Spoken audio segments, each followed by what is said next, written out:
Howdy, howdy, howdy. Am I glad to see my face showing up on the screen so I can talk to y'all guys tonight? Wasn't sure if it was going to happen or not. I was having little technical issues. I'm broadcasting from a different location, which we'll talk about in a second.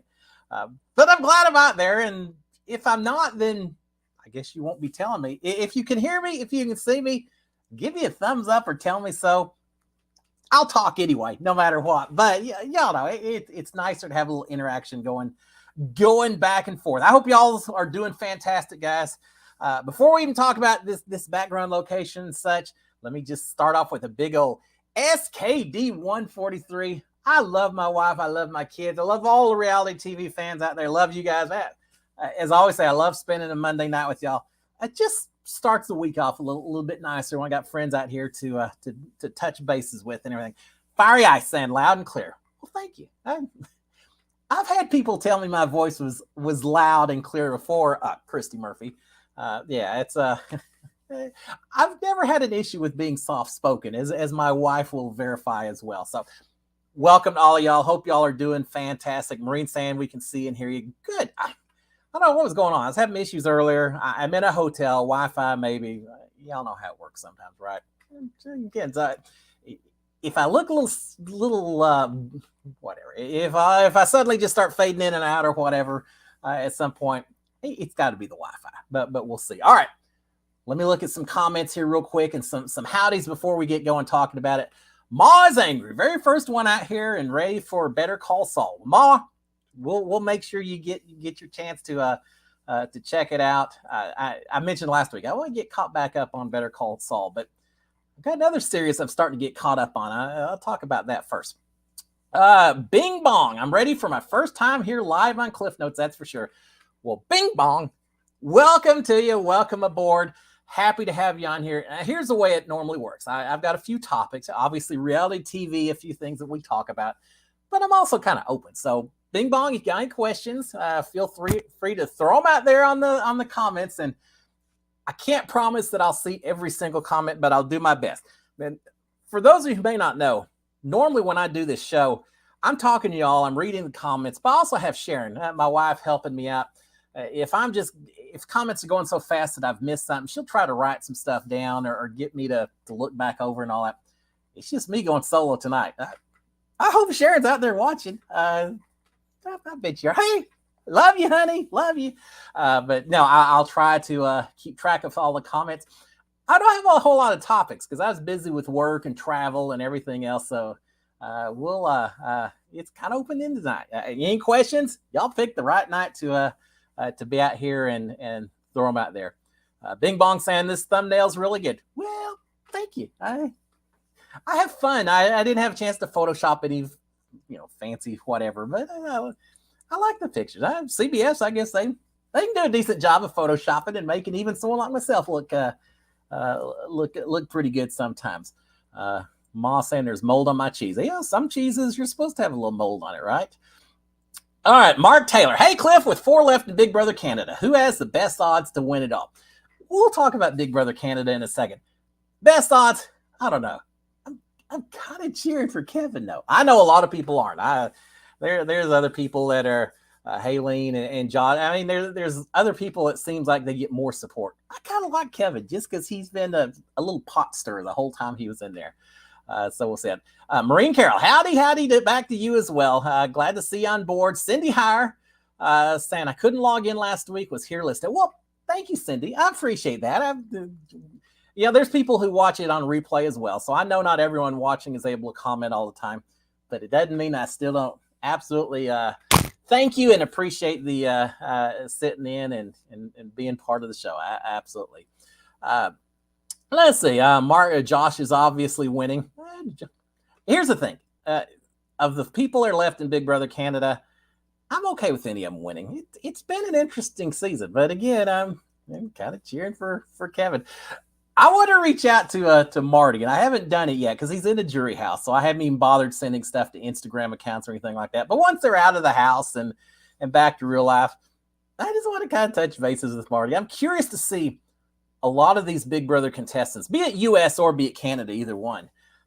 Really curious to see how much they're on-screen, on TV persona is who they are in real life. I feel like a lot of, for most people, I think there's a lot of connection between the two. But there could be one or two people, like Kevin of all of them. Kevin may be the type that's completely different in the real world as opposed to how he's tried to portray himself in the game itself. But yeah, it'd be fun to talk to some of these people once it's all taken care of. But all right, let's see a couple more. I just get behind before I even talk about it. Let's see.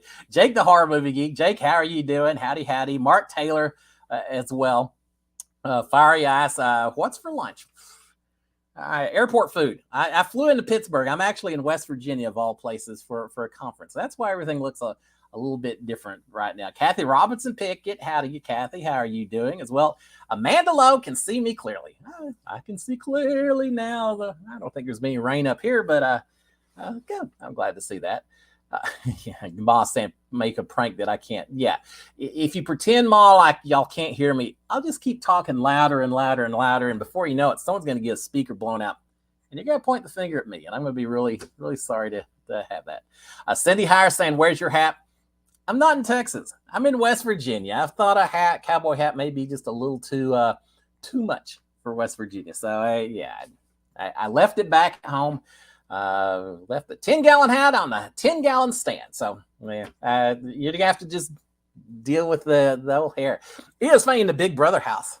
I always wear it. I think I always wore my cowboy hat on the eviction episodes, the live episodes, and I always tried to do that. Once I won HOH and I got the little origami rose that Sharon sent to me, I always wore that just to send a message to her. I was thinking about her, so I always wore that hat. But there were people so paranoid about wanting to look perfect on those live shows. Now, my thinking is they've seen you for 3 or 4 episodes already during the week and the live feeds and everything else where you look your absolute worst. So does it really matter how you look on the live feeds? But I guess, or on the live eviction episode, I guess there's more people watching. So that's why some people took it more seriously. But we didn't have clippers in the house. In fact, there's a lot of things we didn't have in that Big Brother house. We didn't have clippers. We didn't have a vacuum cleaner. We didn't, a lot of things that on Thursday before the live eviction episode, we would go into the storage room and here's a vacuum cleaner. Joy, oh joy. Yeah. When have I ever been excited about a vacuum cleaner? But we would get the vacuum cleaner and we'd clean up as best we could. But they also had hair trimmers. And so that was a day that people would try to cut each other's hair. And if I recall, the first time Bella cut my hair, cut a lot of people's hair. So Bella did a pretty good job, but then we sent her home. And then I think at one point, Jessica cut my hair. She did a great job. Jessica was a fantastic hairstylist. But then we sent her home. Tommy tried to cut my hair, but he only got about halfway through. And then I think Sis got all upset with Mickey when she found out she was going home. And Tommy said, I got to go support Sis. And I was left with only half a haircut. So I just made sure that episode, I just kept my head turned like that the whole time. I finished up myself. By the time I got evicted on night 93, there wasn't anyone left to cut my hair. Mickey wouldn't do it. I wasn't going to ask Nicole or Holly to do it because they weren't really into hairstyles or barbering or anything like that. So I just got the trimmer and did it myself. And I think I did all right. It wasn't too bad. Who would think you'd cut your own hair, though, on a nationally televised live show on CBS? And yeah, I can do it. That'll be good enough. My hair is pretty easy to do, though. So, yeah. So that's a long answer to Cindy. I don't have my hat with me this week. Fiery Ice is saying, I'm in Saudi Arabia. It's 3 a.m. Well, now that's some dedication, Fiery Ice. What part of Saudi Arabia are you in? I've been to a couple of spots on the east coast of Saudi Arabia, right across from Bahrain and all that. Such an interesting country to be in. The best thing about Saudi Arabia that I ever experienced, shawarmas. Oh my gosh. I had some of the best shawarmas while I was in Saudi Arabia. It's chicken, or I guess it can be beef as well, compressed and put on a spit that turns. It's constantly being cooked. When you order something, they take this real thick, like pita bread, kind of thick bread, looks a little bit like a tortilla or something, and they just shave that chicken or the beef off, or lamb. Everyone eats lamb over in Saudi Arabia. They shave it all off. They put some sauce on there, some pickles. That's so good, so good. I had some good shawarma while I was in Saudi Arabia. So Farias, thank you. You win the award, I'm guessing, for the farthest distance to be watching this show. I'm glad to be giving you just a little bit of taste at home for this evening.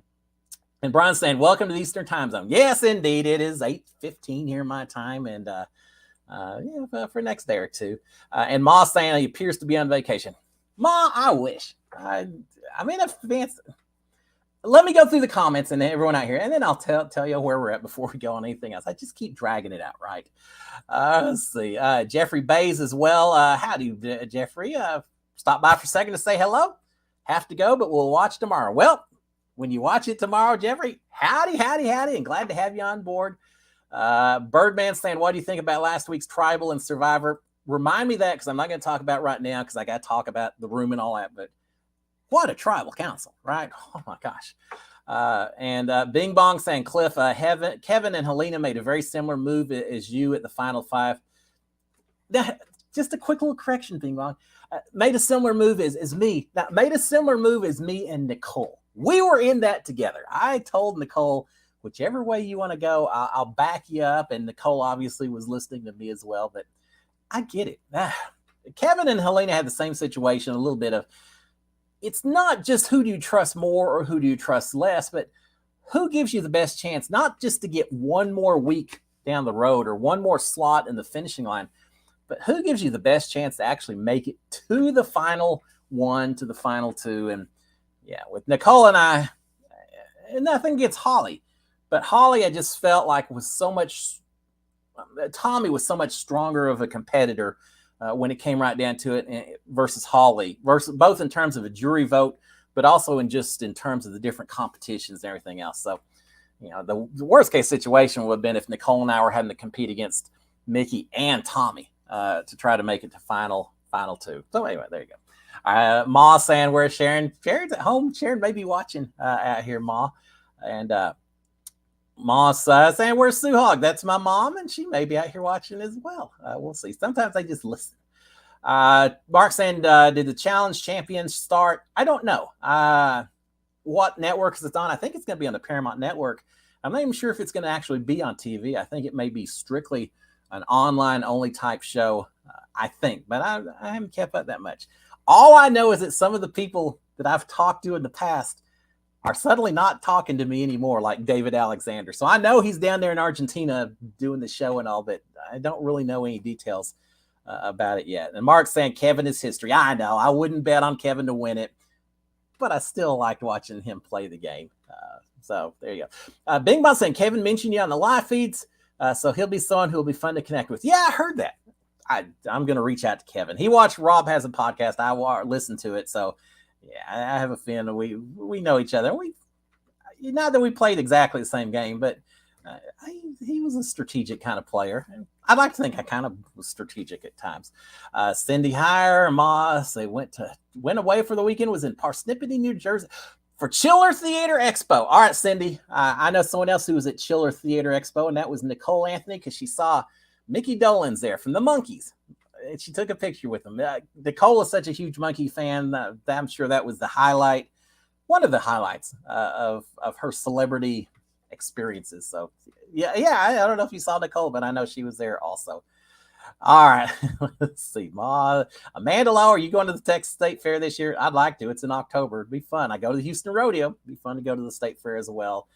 And Jansenator, how did it feel to steamroll Redemption? You talking about the Battle Back episode, day 30?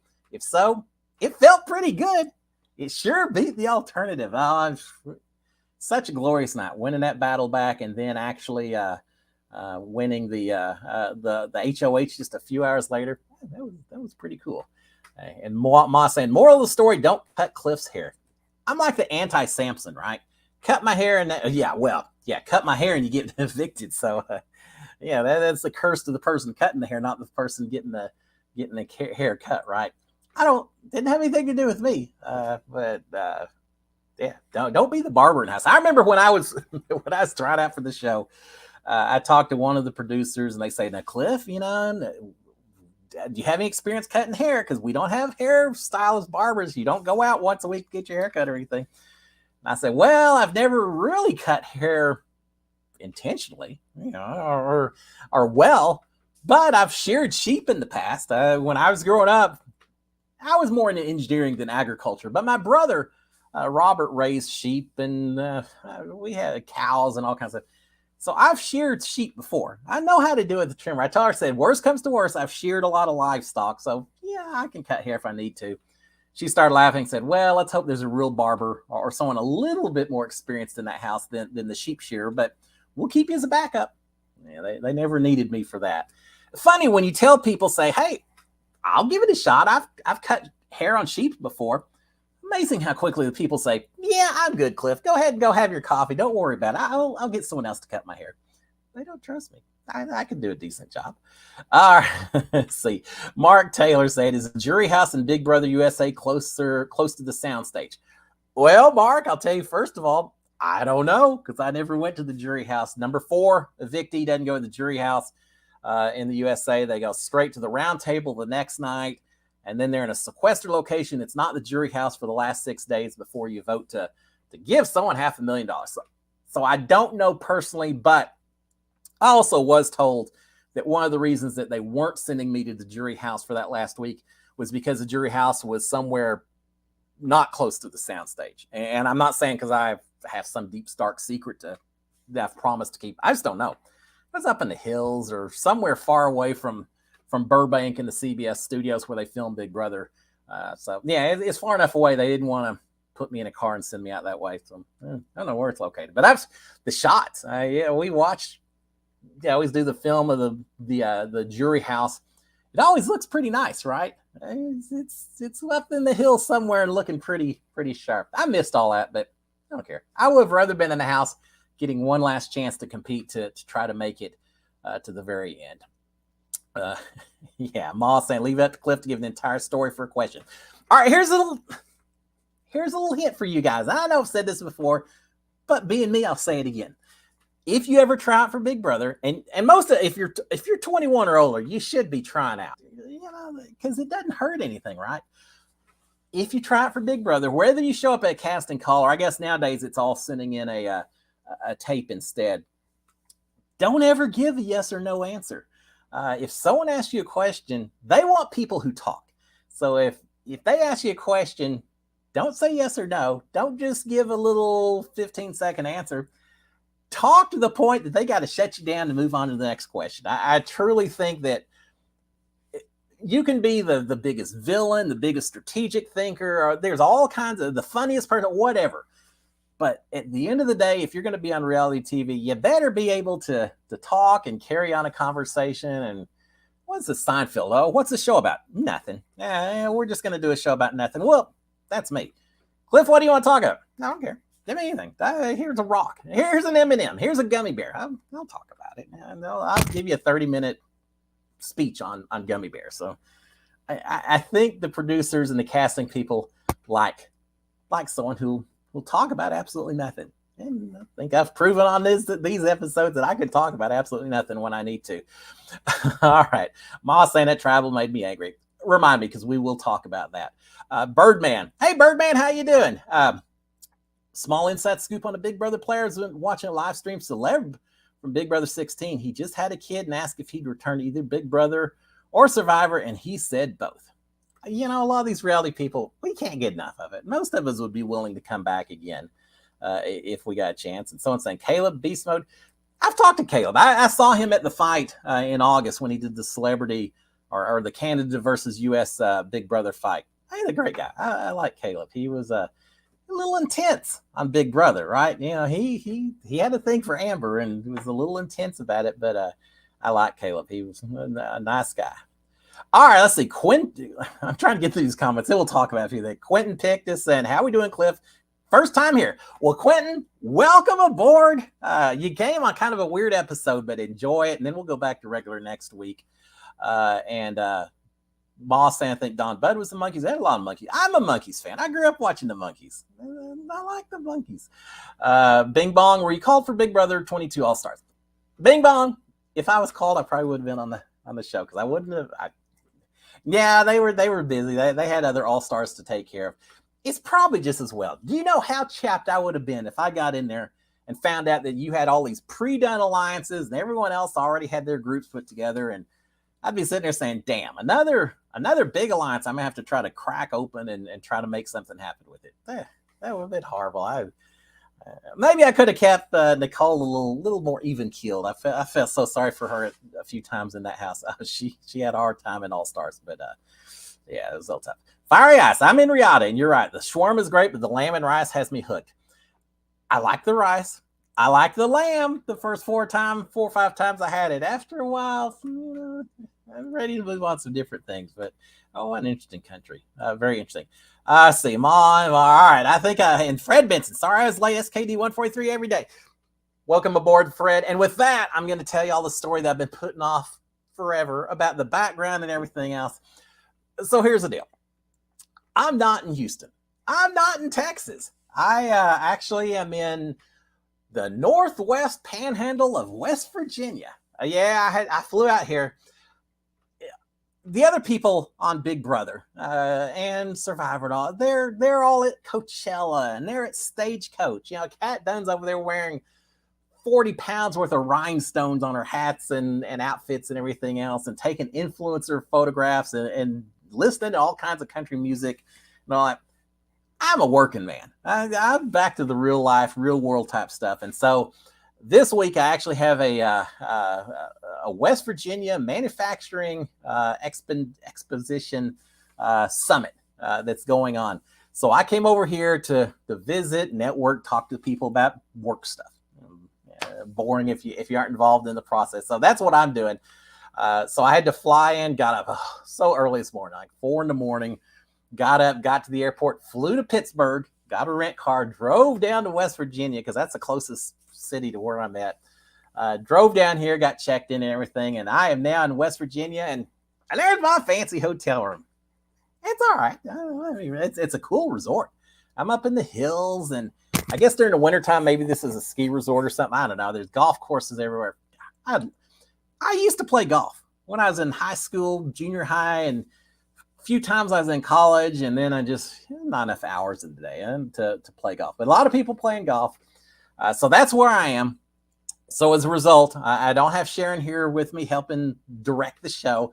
I don't have my green screen behind me to have some kind of fancy looking, silly, whatever background. All I got is real life this time, and that's that. I got registered. I went, had dinner. I did all my networking. And I came running back up the stairs so I could get in here and get set up to talk to y'all guys and do that. And Ma saying, Cliff, are you in Wheeling, West Virginia? Why, yes, I am. And so, Ma, if you're in Wheeling, or if anyone else is in Wheeling, come on by. I'll have a drink. And as long as you're not carrying a chainsaw or something with you when you walk in your door, well. But yeah, no, I am in Wheeling, West Virginia. I gotta say, this place, I live in Houston. I love Houston. Gulf Coast, so everything is right up against the ocean. It's nice and flat and plains, and we got trees, but it's still flat. I get over here to Western Pennsylvania, West Virginia. I'm not used to all the hills and the mountains everywhere. I mean, it's just taking the car. It's up and down. It's up and down and winding around these hills, and it's just a different part of the United States. It's beautiful. It's absolutely beautiful, but it's not what I'm used to living in Houston. It's a little bit like when I was living in West Texas. Well, there's nothing. They're not even plants or anything else. There's a town in West Texas called No Trees. And I bet you can guess why it's called No Trees. Yeah, because there's not a single tree in that whole town. And I know when I used to live out there, when we would come back to East Texas to visit my family or my wife's family, we would almost feel claustrophobic because there were so many trees and we weren't used to them after living in West Texas. I feel the same way with the hills. All right, here's the thing. While I was driving in to this resort, I look up at the top of the hill, and there's a person running full speed at the top of the hill, running full speed to get to the bottom. If he had a set of skis on and there was snow up there, I'd say he's an alpine skier, but at this time of the year, not so much. He's going to break his neck, or maybe he's practicing. Maybe he's trying to set his own personal best record for running the 40-yard dash, and no better way to go fast than when you're just falling down a hill. But He was booking it. And all I can think, have y'all seen on Netflix, there's a show called, I think it's We Are the Champions. I think that's the name of it. And they have all these people competing in pepper eating contests and dog grooming contests. But the one I've seen, and I need to do just a YouTube recap or something on it, is a cheese wheel. And I think it's over in England. They start at the top of this hill. They just go straight down. It's not a hill. It's just a cliff with a couple of footholds on the way down. They drop a big old wheel of cheese and let it just roll down this hill. Whoever gets down to the bottom of the hill first, behind this wheel of cheese, wins. What do they win? I don't know. I guess they win the wheel of cheese. They don't win anything worth breaking your neck or your arm or whatever. And yet they have dozens and dozens of people do it. And they don't run down the hill. They just tumble with a little bit of control occasionally.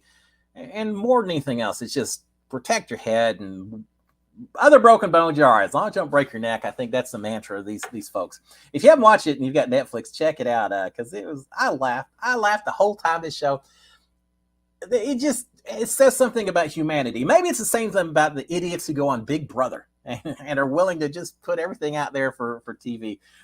There are always people out there who don't like being told that they can't do something or they shouldn't do something. And there's some guy saying, you don't think I can run after that cheese wheel down that hill? Watch this.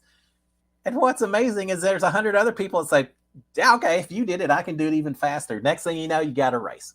It's incredible. Yeah. So maybe this guy I saw up on the hill this afternoon was just training for the cheese wheel race. Maybe they got something like that going on in West Virginia. Now here, maybe it's a barrel of bourbon or something that they're running after. That might be worth it. I bet I could run pretty fast to do something like that.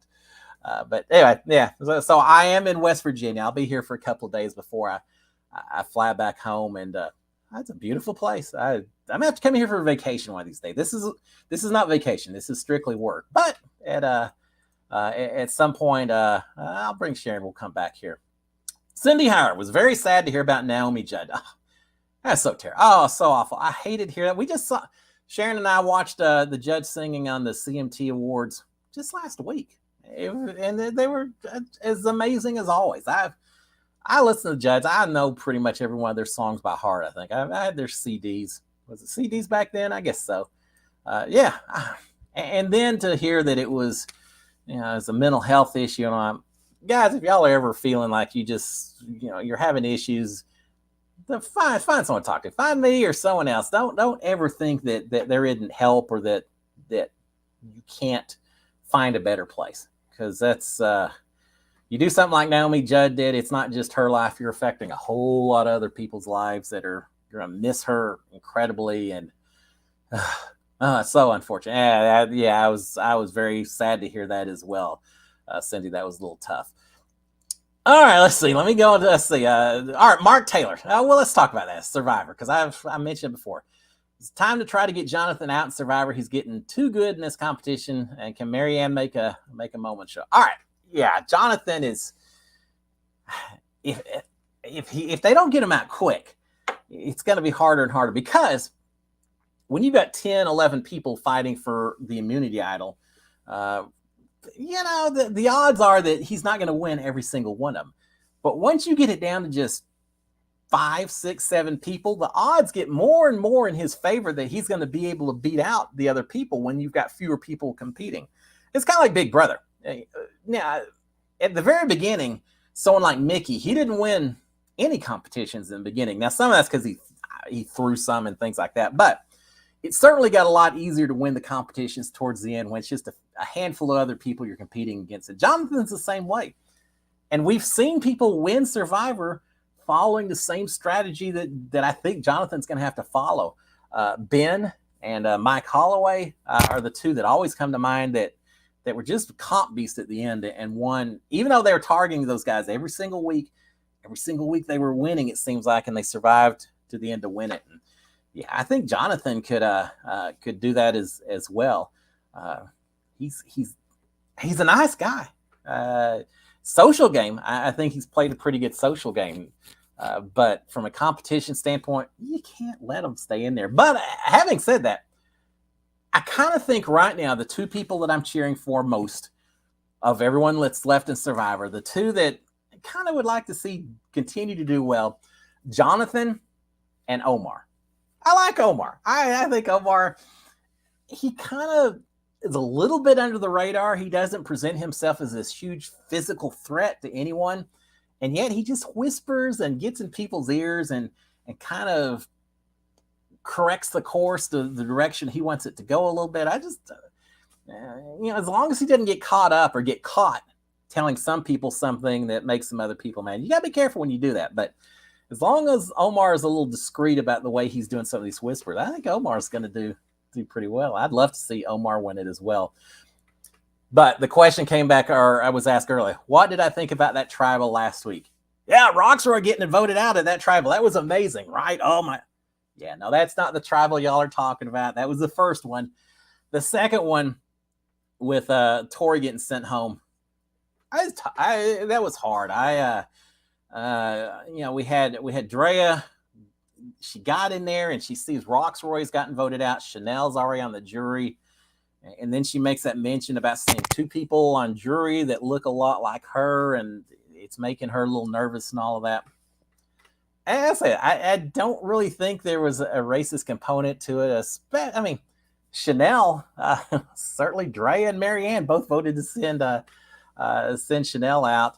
Roxroy, there were 4 other guys in his tribe, 3 of whom were people of color. So I don't think it's as clear cut maybe as Drea had kind of insinuated and all that. But here's the other thing. For whatever reason, if she looks over there and she sees, whether it's justifiable or not, she saw something that made her suddenly very nervous about her game and her position in the game, right? And she had reason to. They were planning to vote her out. So whether she was correct in her observation or it's just fortunate timing on her part, she ended up doing what she had to do to survive another week. So, it was, it was so interesting because it was a conversation. And I've seen some people complain saying, oh, why did Jeff Probst talk and go on and on about, once that's brought up in a tribal council, how could you not talk about it, right? You got it. Once it's mentioned, you got to cover it. And so I actually thought Jeff Probst did a pretty good job of bringing it out. And we got, I don't know, it was just, I said on my recap last week, speaking of, for those of you who may not know, I do a recap of Survivor every Wednesday night after the episode. So if you haven't done so already, subscribe to my channel and turn on notifications and you'll find out when I put that recap out. But I mentioned in the recap that, I don't remember what I was talking about right now. That whole conversation. It was within the game of Survivor, but I think it was really talking about something much bigger than Survivor, right? It was about society, and I've always said that a lot of the real world gets brought into Survivor. We all have our own stereotypes, biases, opinions, experiences, everything. You can't leave all of those behind, and we saw that tribal council. But let's talk from a strictly strategic standpoint, right? Not about, were people right or wrong. From a purely strategic standpoint, Tori got sent home, which I kind of felt bad for, but she was a target from day one when they caught her looking for an idol, right? I mean, I think she was working on borrowed time anyway. If not this week, I think it was going to be soon. But look at it from another standpoint. You've got 2 people whose idols were flushed for whatever reason.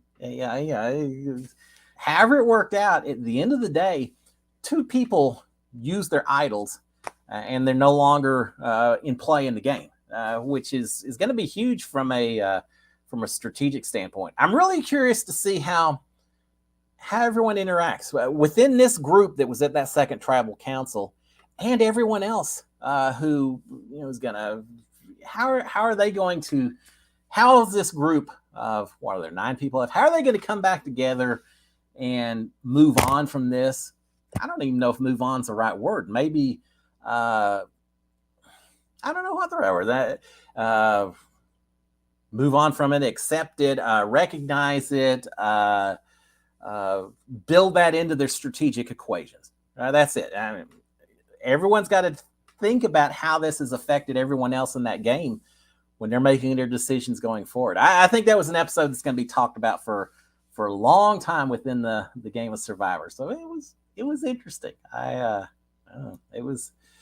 It certainly had me sitting on the edge of my seat, wondering who's going to say what next. And it's maybe that's why I like reality TV, because it's got so much of the real world people, just a microcosm of a lot of other issues as well. I don't know. I mean, again, a soapbox if I go too much longer, so we'll just leave it at that. But back to the original. Yeah, Jonathan's one of the ones I'm cheering for along with Omar, but I think Jonathan's got a big old target. He should have a big old target on his back, because before you know it, he's going to win the last couple, and then it's not going to matter at that point in time. All right. Let's see. Yeah, Birdman saying that she literally voted for Chanel. I know it was. I don't know it was as much, and I think she tried to say that maybe Chanel going home, Roxroy going home. She wasn't necessarily saying it was for racial reasons. It's just that I guess she looked over there and she saw the two of them, and it just got her attention. Again, it should have, not maybe for the reasons that she thought, but it saved her for another week, right? So it was tough. Jake the Horror Movie Geek, you look cool without the hackling. Well, thank you. I appreciate that. I wear my cowboy hat a lot. I wear my cowboy boots all the time. I wear my cowboy hat a lot, but I also do work for a living. And there's times where, even as a Texan, sometimes you got to leave the hat at home. So I appreciate that, Jake. Fire ass, they win the wheel of cheese and a pint. All right, well, throw in a pint of ale, and now I understand why they go running down that hill. All right, let's see. What else do we have on? 7:42. All right, we're doing all right on time. Let's see. Dre just used, maybe. I don't think so, Ma. Why Drea brought that up? I mean, who knows? Who knows what was going on inside, and whether it was the conversation turned the way it did for strategic reasons, or if it was strictly because just observations. I don't know. And I'm not going to try to drill into a person's psyche and all that. Whatever. Bing Bong saying, Cliff, I think you'd fare well on Survivor. I kind of think so too, Bing Bong. I've told y'all on the show before. I feel like I'm a dad. Yeah, you know what dads are good for? The dads are really good for two things. For holding it used to be a video camera. Now I guess it's holding the cell phone and recording every soccer match, baseball match, dance recital, everything that their kids do. Dads never watch any of those shows live. They don't, because they always have the camera in front of them. They're always watching the camera, the video, or the phone camera. They're watching that screen to make sure they capture the kids on the screen. So they never actually get to see their kids live, because they're looking through their phone instead. But dads are great at that. Dads are also great at being pack mules. I remember vacations and such with two kids. I was just bundled up with more suitcases and duffel bags and holding on to kids, this and that, strollers on one arm and car seats in another. It's like a big old burro going down the Grand Canyon. I just packed up with stuff everywhere. And so, yeah, because of that, I feel like I've got some experience that would benefit on Survivor. Give me one of those big old crates. Give me 10 different frying pans filled up with water and fruits in there. I'd carry it all. I think I'd do well at that. And I'm a pretty good swimmer, too. So, yeah, CBS, if anyone's watching, call me. You don't even do that anymore, do you? Call me. Survivor would be fun. Going hungry, having to eat rice and coconuts, whatever. Not going to hurt me. I'm like a polar bear. I got a little bit reserve built up. Other people are going to suffer a lot more than I will before that. Mark Taylor saying, before you like Marianne, why the change? I still like Marianne. And here's why I do. There's a couple of reasons. One, Marianne, I just feel like she's a true fan. And then maybe she's just pulling our string. Maybe she's got this all figured out. But I've always seen the way she smiles when she's playing the game, when she shows up for a challenge, and she's just giggling just because she's happy to be there. I see in her the way I felt that first day that I walked into that Big Brother house and just looked around and said, oh my God, look where I am. This is so incredible. This is amazing. The first time I saw Julie, it's like, oh my God, you're Julie Chen and you're talking to me. So yeah, I think I like Marianne because of that. But here's the other reason that I think I really like Marianne. We saw 2 weeks ago, she talked about the fact that, people say you shouldn't play emotionally, you should play strategically and everything. She said, but you can kind of use your emotions to steer some things your way and all that too. And I feel like I'm doing that. So I like Marianne because she's maybe playing the game completely different than I would play it. I'm not the kind of person that could really manipulate, I don't think, with emotions. I tried it in Big Brother house, but she's doing a lot better than I am. I like people who have figured out a strategy that works with what they feel like their strengths are. And Marianne apparently feels like one of her strengths is her emotions and her ability to sway people with her emotions. Now, having said that a couple of weeks ago, and then we saw last week, do those two connect together? I don't know. But if they do, then you know what? You do sometimes what it takes to get to the end. And so, yeah, I still like Marianne. That hadn't changed. I'm not saying I'm not cheering for Marianne too. It's just I just like the I don't know, maybe it's because she's playing the game differently than I am. Maybe that's why I'm cheering for Omar, because I feel like he's kind of playing the same game in Survivor that I played in Big Brother. Yeah, that may be part of it as well. All right, let's see what else. Moss, and when Jeff said knowing who got voted first would be an advantage, Dre took it literal. Yeah. How would that have gone differently if it'd been flipped? If Jonathan didn't win that final, wasn't the final person up on that ramp. Speaking of, what a horrible competition, man! I would have been one like, wasn't Romeo? Who's the one? Was it Omar? I can't remember now. It was like 5 seconds. They're off that platform. That would have been me. That was that was a fun one. If Jonathan hadn't won at the end, if we'd seen that tribe go to tribal first before rocks were on his, it would have been a whole different game, right? So it's where things just amazing how things happen. How weirdo was it last week? The two teams that were supposedly theoretically randomly drawn. I don't have any reason to think they weren't, but you had one team that had Jonathan and 4 women, right? And you had the other team that had 5 men on it. Such a different gender split that just apparently happened randomly. It just made for I love last week's episode. The fact that you had 2 different tribal councils with 5 people each. Here's what I don't like. When you only have 5 people going to tribal council, there's nowhere to hide. And you can have the best laid plans. You can have it all figured out. But if your partners, if your alliances didn't happen to just randomly make it onto your tribe, everything you've done could be out the door. And yeah, I know, expect the unexpected, just like they say on my show and all that.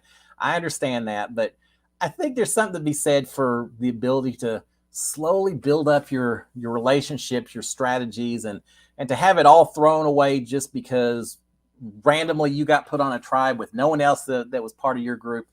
That's just tough. I feel for people that happens to, but yeah, it was just a very interesting episode from start to finish.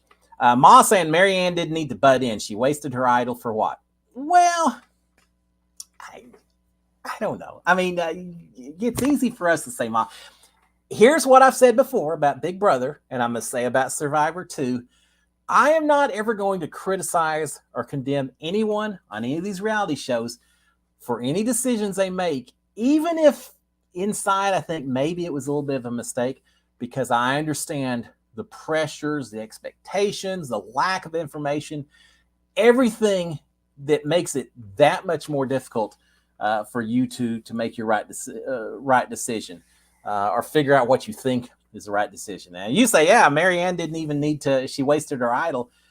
Maybe, but maybe from her perspective, there were expectations on her.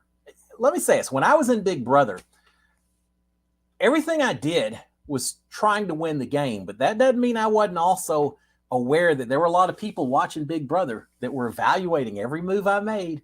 And there were times where I thought, well, gosh, I could go after Christy, but if I do, or are people gonna come after me? Or Sis, I thought Sis had like 1 million followers on Instagram or something. Yeah.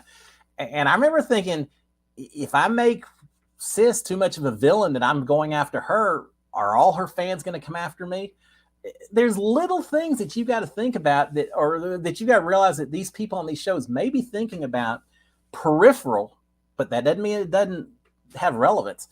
And maybe Marianne was not thinking just about saving her idol or not, but thinking about how she was going to be perceived in terms of support and the way she is playing the game and everything else. I'm just saying there's a lot more that probably went through each and every one of the minds of everyone involved in that tribal council. And we're only hearing them and seeing a little bit of it. I think all of them, I think everyone always makes a decision. I'd like to think everyone makes a decision that they think is going to best benefit their game, even if we don't always completely understand it.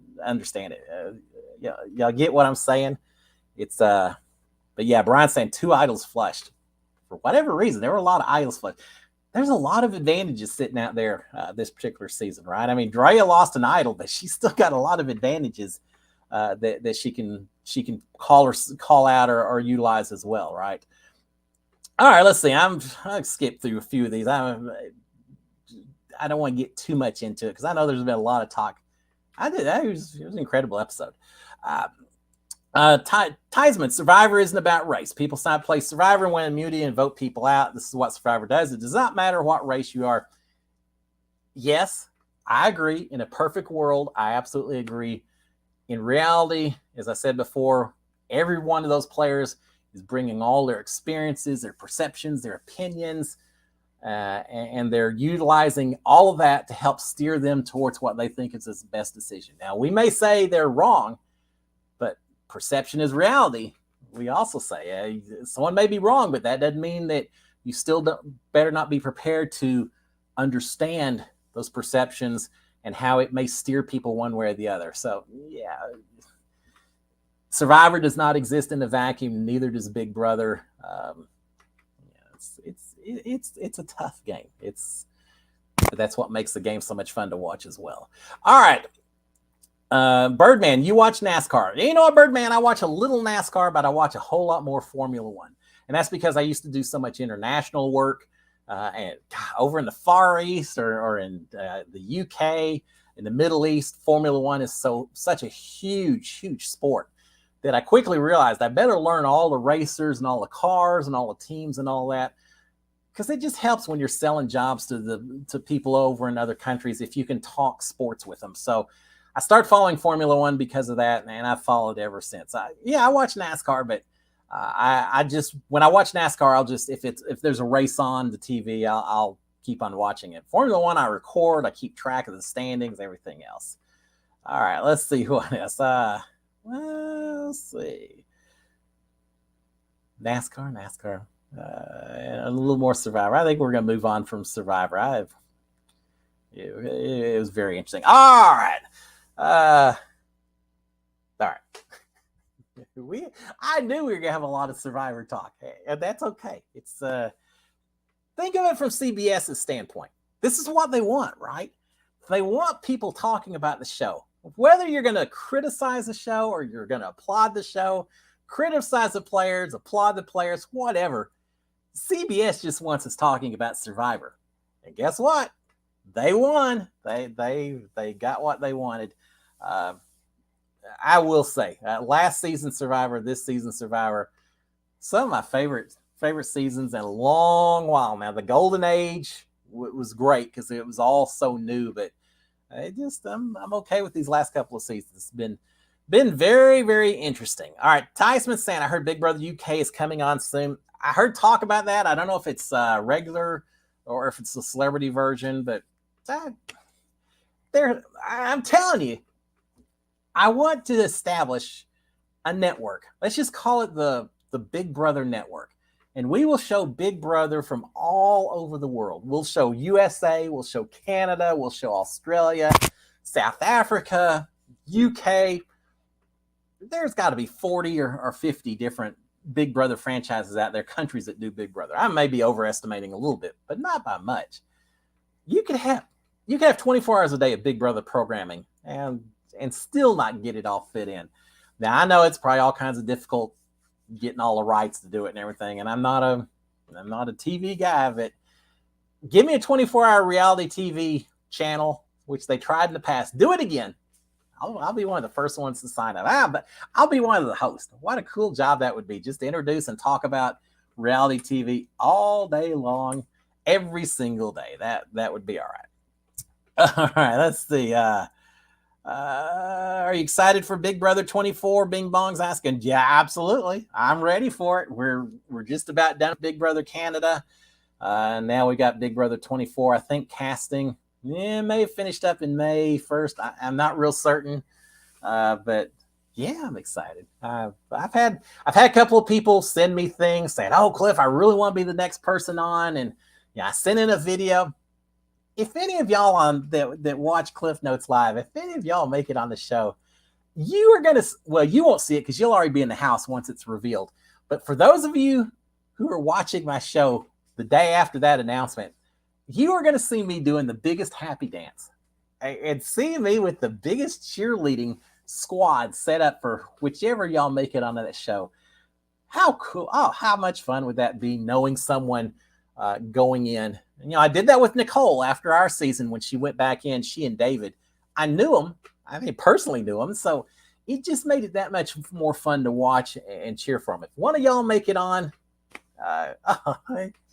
see the smile on my face? You're going to get 13 weeks of that kind of smile on my face as I talk all about you and hype you up from start to finish. Tyson Sound applying for Big Brother in 2024. What would that be? Big Brother 26? That works for me. It works for me. I'd love to see you on there. Moss saying there should be one person from each English-speaking country and have the countries battle it out. I think that'd be cool. I think that'd be a lot of fun, right? Would you have the Commonwealth countries, the Canadas and the Britons and the Aussies all gang up against those scallywags from the US? I don't know. Or would you have North Americans lining up against? It'd be a lot of fun. Now here's the thing. I saw Naked and Afraid. I love Naked and Afraid. I watched an episode last night where they had a woman, a former soldier from the United States. She had the palest skin. Dan, if you're going to go on Naked and Afraid, go hang out. I don't normally advocate going to tanning booths and all that, but if you're going on Naked and Afraid, you may want to tan some areas that don't normally get a lot of sunshine, if you know what I mean, because she hadn't had a lot of sunshine. But she went on the show, and her partner was a guy from Brazil who'd been on Naked and Afraid Brazil. He only spoke Portuguese, and she only spoke English. So you had 21 days of these two having to work together without speaking the same language. How interesting would it be if you had Big Brother and you had half the people talking English and half the people talking Brazilian or French or what? Throw in whatever language you want. So then you got to deal with language barriers and trying to get your points across everything. Yeah, that'd be maybe it'd be a little frustrating as a viewer to watch that. We almost had it with Big Brother Canada, right? We got Marty and Gino that were speaking French. I don't understand a bit of French, but they get into the little French dialect there every once in a while. Speaking of, and then we're going to shut down. Sorry, 7:59. I got my rent car from Pittsburgh and drove it down here. It's a car with a Quebec license plates. So everything, the owner's manual inside the car is written in French. The speedometer, it's not in miles per hour, it's in kilometers per hour. The temperature settings on the AC is all in Celsius and not in degrees Fahrenheit. It's all in the metric system. Talking about a little bit of a learning curve picking that out. I thought the whole time I was driving, if a cop pulls me over and says you're speeding, I'm just going to say, the speedometer's in metric. How am I supposed to figure that out? So yeah, that was a little bit of a learning curve. All right, guys, talking Brazilian. Moss saying, actually, it's Portuguese. I speak a little Portuguese. Falo Portuguese. Obrigado. Cachaça. Yeah, that's about the extent of my. I've never been to Portugal, but I have been to Brazil and talked a little bit. It's kind of Spanish, but not quite. If you speak Spanish, you can pick up enough words to kind of follow a conversation sometimes, but I wish I spoke it better. All right. Oh, God. And Mark Taylor, thank you. All right. Well, I'm going to say this and we're going to shut it down because it's we're already 8 o'clock. It's Mother's Day on Sunday. Do not forget your mother. You don't have to go buy her some fancy gift. I think most moms would just appreciate a very heartfelt card, phone call, spending the day with her, fix her your favorite meal, or just let her know that you're thinking about her and that you appreciate the fact that she was a mom and you're benefiting because of it. Don't forget your moms on Mother's Day, and don't forget even though it's not Father's Day, think of the people who are involved with the moms in your life and make sure they're thought of as well. But don't forget Mother's Day. All right, guys. With that being said, it's 8 o'clock, so we're going to shut it down. It's been a long day, but I'm so glad I still was able to come out here and visit with y'all. So, guys, y'all have a fantastic week. By the time I'm showing back up on Wednesday, I'll be back home for the Survivor update. And then Monday, I got all kinds of fun stuff planned for Mother's Day. So we'll talk about some of the stuff that hopefully Sharon and I are going to do. I don't want to spoil anything. We're going to do some different things. So I'll be back on Monday. Until then, guys, y'all have a fantastic rest of the week. Don't forget Mother's Day. Have a fantastic rest of the week. SKD143. Love my wife. Love my kids. Love all of y'all out there. If you haven't already turned on your notifications and subscribed to my channel and give them a thumbs up if you don't mind, please do so. It means a lot to me. But, guys, y'all have a great one. I will see y'all next week. Cheers, my friends. SKD143